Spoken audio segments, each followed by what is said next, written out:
The second area I want to cover with you guys is I want to talk to you about leadership thinking, your mindset. And I want to do a very, very simple 4-step plan for you, and a very, very simple 4 stages, I call this. And I do this all the time. I've done this for many, many, many years. And Shush first heard me do this 17 years ago. And I can tell you now it doesn't change. What I'm about to share with you very quickly, there is a lot more to what I'm about to share with you that we could do on another training event. But what I'm going to share with you is 4 stages that you will go through in this business. But these are 4 stages you will go through in life, in everything you do. Either your marriage, your relationship, your family, your children, your job, whatever you do, these 4 stages will dictate whether you're going to be successful or whether you're going to be happy in what you're doing. And here's how it works. It's really simple.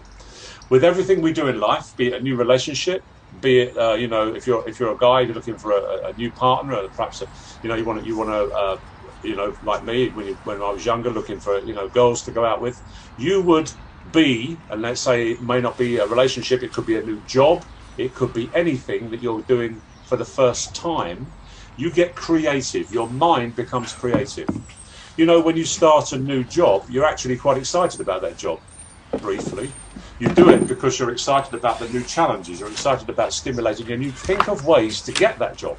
You think of ways to get that employer to employ you, and you actually work hard at creating the right image and creating the right environment to get what you want. You do the same with relationships. Again, when I go back to boyfriend, girlfriend, the guy will work hard, make himself look good, freshen himself up, put on his best jacket, go out, he might even comb his hair. And he might go out and he wants to make an impression because he wants to work at something he wants, which is he wants to impress that girl. He wants that girl to like him. He wants to build that relationship. So there's a creation going on in his mind, in your mind. When you first started this business, you are creating ways of building it. When you first start in networking or any business, your mind goes into creative mode. You create, you think about what can I do? Who can I speak to? How can I get this to work? What should I do more of? What book should I read? What meeting should I go to? You actually start thinking creatively. Now, that is the place to be in life. Full stop. Nowhere else. That's the place to be. It's the only thing of human value in what I'm sharing with you right now. Because after creative comes the next one.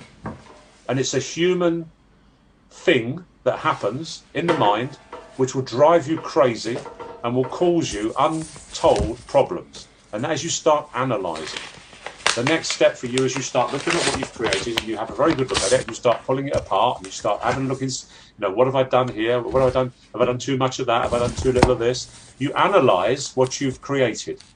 Everybody does it. You do it and you start to pull it apart. You start to say, well, no, maybe I should have done less of that. Maybe I should have done more of this, etc., etc. And you start to analyse. Now, once you analyse, you are not creating and you are not moving forward, right? You are stuck.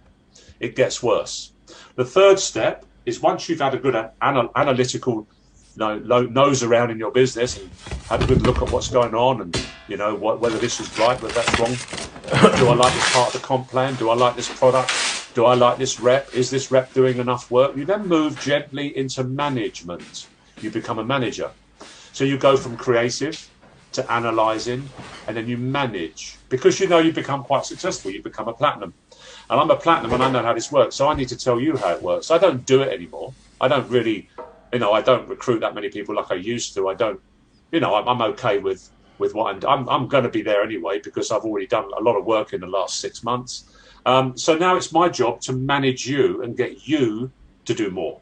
So I will analyse you and then I will manage you, right? This is life. This is what people do. They do it in businesses. They do it in families, okay? They do it in companies. People manage, analyse and then manage people. Let me tell you what you're doing wrong. Let me tell you what you should be doing.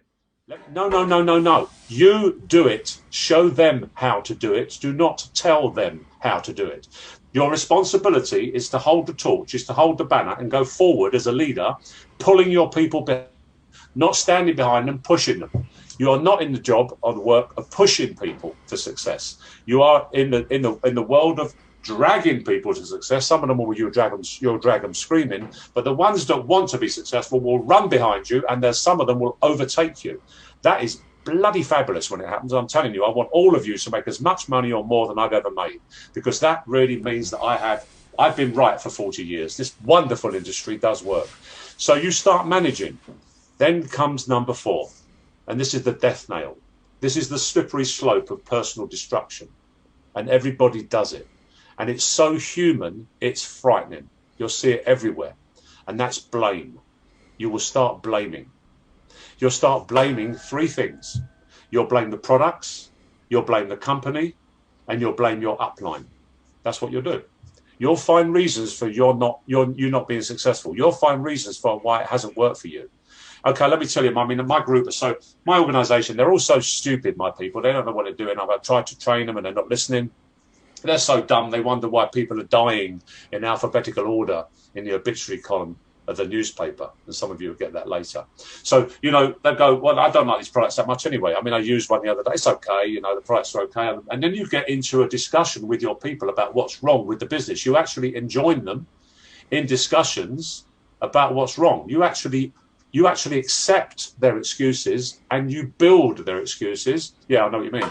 Yeah, no, I'm having a lot of problems sponsoring people as well. I'm having a lot of problem finding, you know, these products are okay, but, you know, they're a little bit, I don't really understand it. I don't really, the compensation plan, I mean, there are problems with it. You do know that, don't you?